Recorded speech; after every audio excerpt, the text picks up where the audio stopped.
Hey folks, how are you all doing? I've not posted a video in a while, so I wanted to start now.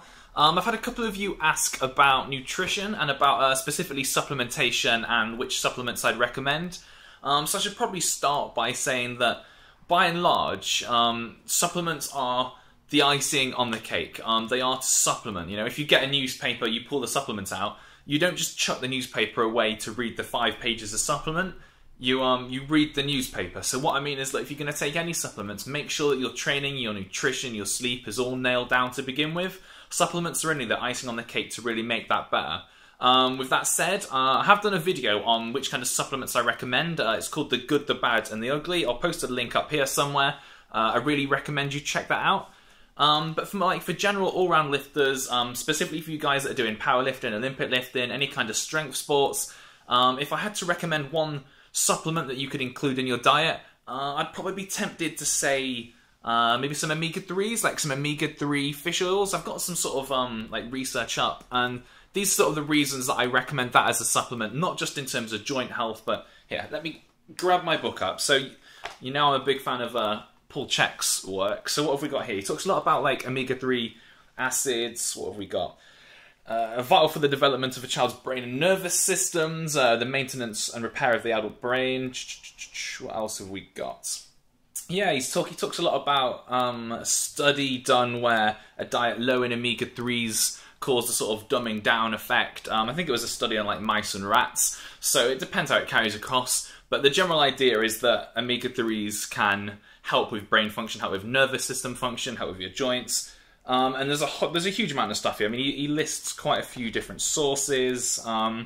Again, just buy the book, check it out, see what you reckon. I'm not going to sit here and quote the sources because it'll bore you senseless. But I've also got up over here from the American Heart Association links of the benefits that they found of including some omega-3s in your diet.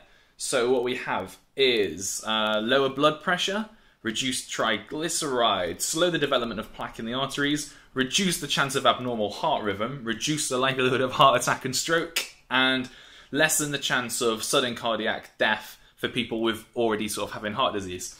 So what that means is from a heart perspective, from a lung perspective, from a brain and nervous system perspective, omega-3s can have a really positive effect on just, I guess, on your body, really. I think the main reason that I recommend them is because we typically, there's omega-3s and omega-6s, and although we can, like, a lot of people just avoid fats altogether, which is completely wrong, but a lot of the times when we try and get fats in our diet, we accidentally get way too many omega-6s as opposed to omega-3s. So omega-6s you're going to typically find in lots of your nuts and that kind of stuff, whereas omega-3s you find in fish, in dark green leafy vegetables, and a lot of the stuff that we typically don't get in our diets. So the ideal ratio might be 1 to 4. I'm sure it's in the book somewhere. I'm sure I'll be able to find that for you.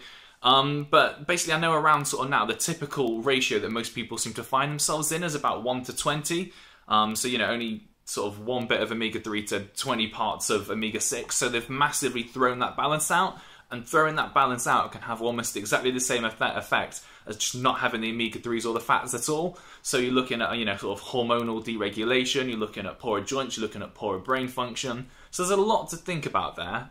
So yeah, if that would be my one recommendation, it would be get some omega-3s in your diet. I think it'll be really useful. I know a lot of top-level athletes that use them. So yeah, that would be my recommendation for today. If you've got any questions, if you want to know anything more about supplements that I recommend, then by all means shoot me an email. If you like the video, then please like the video below. Yeah, feel free to subscribe, and I will chat to you guys next time.